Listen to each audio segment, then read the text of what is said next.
long strikes on Russian military factories and on oil refineries, and they ran out of gas. Marco, why don't you answer that, because you're right in the middle of it. Yeah, no, I think what you're discussing is the ability of Ukraine to reach deep inside of Russia and conduct strikes. Sure.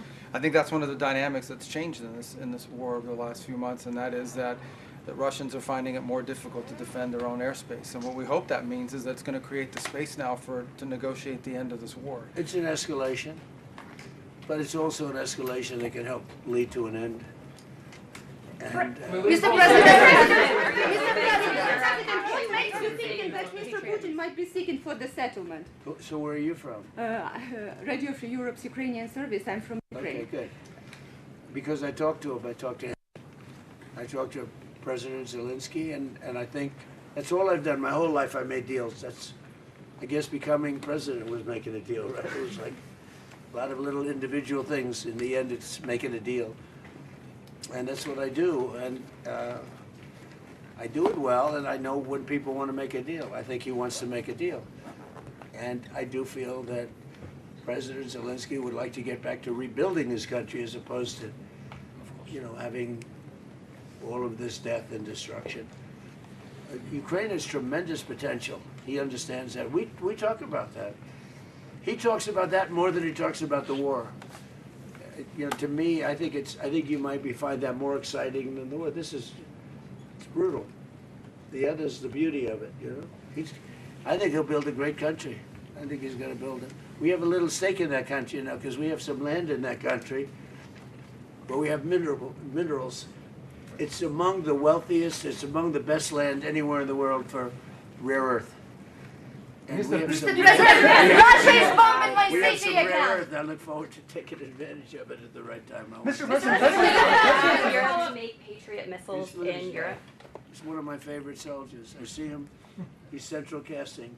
You doing okay? Yes. We see him at meetings. He's good. He's done a great job. Great job. Trying to do our best. Yeah. Great hero, actually. Mr.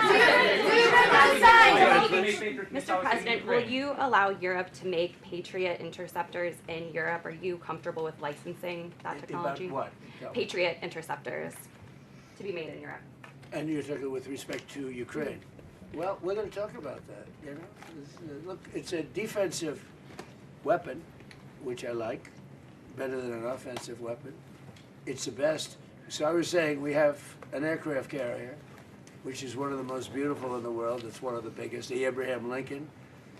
And 2 months ago, we had 100, I told this story yesterday, we had 111 missiles shot by the Islamic Republic of Japan. They were shot at the aircraft carrier over a period of about 1 hour. 111 missiles going to a very expensive ship, and every one of those missiles was knocked down. Pretty much most by Patriots, but by other means also, as you know. Yeah. Other less expensive means. It's even better when you do that. But out of the 111 missiles, every one of them was shot down. It didn't hit the ship, and bad things happen, right, when that happens. So think of that, over a period of 1 hour, these missiles are coming at you, and every one of them shot down. So I think one of the things we're going to be talking about is, as you know, the companies, we have great power over the companies. Those companies that make the Patriot and make all of the great stuff, the Tomahawks, all of the great stuff. We have the best stuff. Many things. The Patriot's great, but we have many, many great things. You see that with Venezuela. You see it with Iran. Look, Iran has been wiped out. Iran, their Navy's gone, their Air Force is gone, everything's gone. But one of the things I think we're going to be talking about today, a little birdie told me this, about the fact that we'll give them the right to make Patriots. We'll show them how to do it. It's very complex, actually, but you'll figure out the complexity quickly. And we're talking about that, and the company that makes them, which is building now 4 plants, all of our companies, will be able to do this in 2 to 3 months. If you order a Patriot, now you have to wait a long time for them. Same thing with Tomahawks. We have a lot of certain equipment, but they call it the elite equipment. And you don't need elite equipment necessarily for a war. But so one of the things we're going to be talking about is we're going to give a license to you to make Patriots. That's pretty cool, right? This way you can't complain that we're not giving them enough. I say, make them yourself. We haven't informed the company of that yet, but that'll work out all right. You know, I'm sure they'll be thrilled. But you know, they'll be able to do it. You'll be able to figure that out. Most countries couldn't do that. Yeah. If I said that to most countries, they wouldn't know what I'm talking about. But this is a very ingenious group, and what I like about that, it's a defensive situation as opposed to an offensive. But I think one of the things you might want to be talking about is that. That's what I heard. Little birdie told me that. President, on Iran, can you clarify, does the end of the ceasefire mean that we are back to a full-scale Well, as far as I'm military concerned, look, conflict? They violate the agreement every day. They lie, they cheat, they kill people. They've been killing people for 47 years. They knocked out the SS Cole. We lost, what, 200 people more? That was a long time ago. For 47 years, no president did anything about them. Well, Obama actually gave them vast amounts of money. You'd like this. He gave them a plane load of money, $1.7 billion in green cash. They loaded up a Boeing 757. Remember the old 750? It was a beautiful plane loaded up with cash. They took all the seats out, and they took all of the cash for Virginia, Maryland, and D.C. banks. They had no money. They took every ounce of cash, put it in, flew it to Iran, and gave them the money. I wonder what these guys thought of when the door opened and cash fell out of this big plane, beautiful plane. And then on top of that, they gave them billions and billions of dollars. And by the way, they gave it to the wrong country, frankly. You want to know the truth. And it began. That was pretty much the Obama deal. That was one of the worst tragedies that happened. That's what happened in the Middle East. That deal set back that whole situation. They went with, frankly, they picked the wrong country. They picked the wrong country. POC. What a terrible deal. I call it the Obama nuclear waste deal, because what he did with that deal is he caused tremendous hardship in the Middle East. It was a terrible, terrible thing to do. And we've been just the opposite. Our deal is a wall to a nuclear weapon. His deal was a road to a nuclear weapon. They'll never build a nuclear weapon under our deal, but I don't know if we're going to have a deal. We may just do it without a deal, because you know what? It's easier. Because these people, they lie and they cheat, and you have an agreement, and they'll go outside. For instance, they agreed, well, we'll never have a nuclear weapon. They agreed. Then they go outside, they have a news conference where they leak that we never discussed the subject.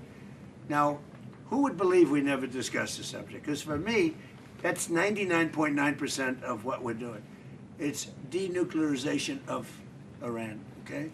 So when you ask, our guys can continue. You know, Steve is great, and Jared, and all the guys. They know him very well. Yeah, actually, they're working on your stuff, too. I wonder which. I picked two beauties. You know what? We settled 8 wars. I got a couple of beauties here. But Steve's great, and Jared's great. You know, they're the right guys. And we'll see what happens. But I will say this. Iran, they've misbehaved for 47 years. They've killed our soldiers, they've killed our people, and they've killed a lot of people all over the Middle East and elsewhere. And the roadside bomb was their preferred, you know, the preferred weapon was by Soleimani, the roadside bomb, where it would explode under a truck. We actually built trucks with floors, steel this thick. And then all they did was they made bigger bombs. And we have young guys around, not walking around because they have no legs, but their legs were blown off, their arms were blown off, their face was blown off, and they live because of modern medicine. You can do anything, but they're living like in hell.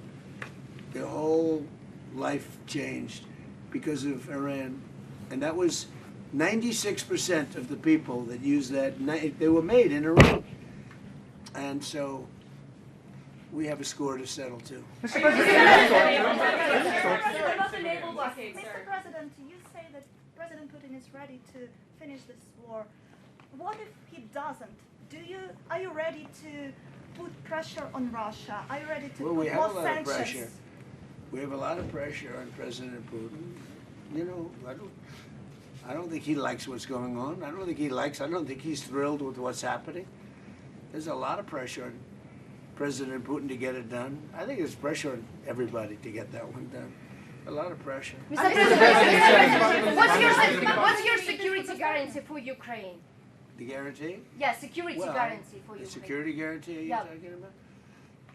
I mean, not that we want to do it. We'll do it to save lives. Look, Ukraine's very far away. We have an ocean separating us. What I'm doing is I'm trying to save lives. A lot of lives are being lost. I also think that it's a country with great potential. I think if this kind of brain power can go toward rebuilding the country instead of fighting a war, I think that country is going to do fantastically well. And likewise, Russia, you know, look, they're devoting a lot of energy. Do you have a question for President Putin, please? Пане президенте, чи можете ви сказати, Do you have a що- question for President Yes, Putin? yes. Not Zelensky. Yeah, what would you like to ask him? Because I'm going to ask him that question. I have a question. Last And you year, sleep at night. you called Russia a paper tiger, referring that they're not doing Who that did great. I call? I'm from Telegraph UA, Ukrainian media.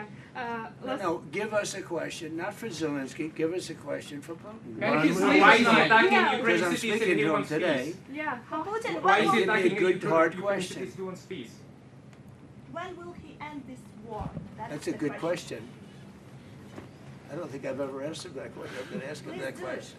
Пане And президенте, Mr. President, what's the status of a drone deal between the U.S. Say and it. Ukraine? What's the status By the way, of a I will tell you though, he's going to tell you that he wants it ended as soon as he can end it. He wants it ended. He wants to end it soon. And I ask him, and we talk. I talk to him a lot. I talk to him a little bit less, but the relationship is very good. But I talk to President Putin a lot. He wants to end the war. Mr. President, A lot of people don't. What's A lot of people don't believe that. Doesn't he What's want the all of status the of a drone deal between Ukraine? What are President Putin's conditions for ending the war? Do you know what? Well, they were certain conditions that were a little bit different. I think they're changing. I think they're probably getting a little bit better toward some of the things that you'd like. It's been tougher in Russia. It's been a lot tougher than it was supposed to be. I mean, in all fairness, this was supposed to be this is a war that would have never happened if I were president. Would have never happened. You'd have a full country, you know, I mean, just a shame that it happened. But no, this is something that I think Zelensky wants to do and Putin wants to do. They want to get it done. Ask the president that question. Ask him. Пане президенте, ви знаєте, на яких зараз умовах Володимир Путін готовий завершувати війну в Україні? Чи ж вони змінилися? Go ahead. No, I don't know I don't know what conditions Putin now wants for this peace.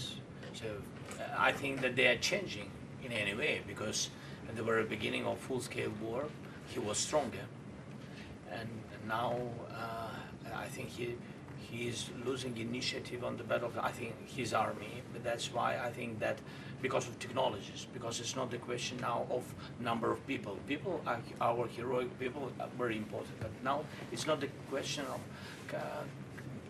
of only number of people. First of all, people and technologies. People with technologies. Now I think that we have better steps, technological steps further than Russia. Maybe quicker, because they produce a lot of different things, which are tough, strong against us, but we are quicker, and that's why I think that now initiative moved to our hands, not totally, but moved. We are trying to move this war to the sky from the battlefield. That's why we now began to control the battlefield. This is very important. It's difficult when you have less people to move them back, but we found another way how to do it, to cut their logistic for their army. It's about weapon, petrol, diesel, without massive human losses. That is the difference between us, by the way. Russia is, He's got a lot of support. I just left the room with, where they have I mean, mostly European, you have Canada, but mostly European countries. And they have great support It's true. for Ukraine. And, really great support. One of the things, you talk about questions for Putin, but one of the things that I talked to him about was, where would you want to meet? And he said, ideally in Moscow. I said, you're not going to meet in Moscow. It just doesn't work. You can't do that. But he'll meet, and Zelensky's going to meet, and something's going to happen that's going to be positive. And I hope it's going to happen soon, because they have to, number one, lives, but number two, building your country, because it's got a tremendous future, in my opinion. Yeah. Where would it be held and when would that happen? I don't know. Mr. President, President Putin said, I would love to meet in Moscow. And I said, I don't think, I have to put myself in his position.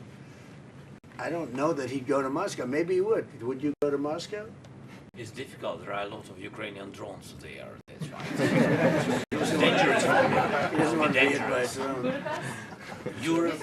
No, it's hard. It's hard to go to Moscow. Mr. It's a little hard. I thought I'd answer that Mr. President, question. how I didn't want to ask him that question. Mr. President, how to ensure that Ukraine will not be attacked again by Russia? What about? How to make sure that Ukraine will not be attacked by Russia again? Look, you mean in the future? You mean after there's an agreement? Well, we're going to work on a security guarantee and Russia respects us a lot, and we're going to work on some kind of a security. If we can make the right deal, we'll help Europe. I mean, Europe is going to be watching it, but we're going to be helping them, and we'll work on some kind of a security package that will make sure. I don't think that's going to happen. I think that if we make a deal, Russia is going to be very happy, and they're going to get on with other things. They have, by the way, as a country too, they have tremendous potential. They have tremendous land, valuable land that they can do things with, and they have tremendous potential. But I don't think it's going to happen. I don't see, that question is, they're going to attack again. I don't see it at all. I think they've had it. This has been going on for almost 5 years, right? Yeah. Who would have thought? I mean, it's a tribute because it's a bigger country, strong country, and it's an amazing tribute. Anything else? Mr. President, with the Patriot missiles, President Zelensky has said that Ukraine needs Patriot missiles now. Over 50 Ukrainians have died in recent airstrikes just in the last few days. So in addition to these production licenses, which will take time, would you consider Not that much time, actually. Would you consider providing any to Ukraine immediately? We have Patriots, but we don't have that many. We need them for ourselves too, Some, but I think they can produce them pretty quickly. Once we explain it, we'll bring the company here. They'll work with the company. They have a great ability to produce weapons, pretty complex weapons. Will you go to Ukraine? Mr. President, do you have Will I any go to deadline? Ukraine? Will you go to Ukraine? I would, yeah. Do you have any deadline when you want to reach I'd Ukraine? rather have the war be over. America और Ukraine के सुदूर media से गुफ्तगू कर रहे थे। इस मौके पर अमेरिकी सदर ने कहा कि तुर्की में नेटो इजलास इंतहाई शानदार रहा। सदर रजब तैयब एर्दोगान से मुलाकात खुशगवार माहौल में हुई। ये थी ताज़ा तरीन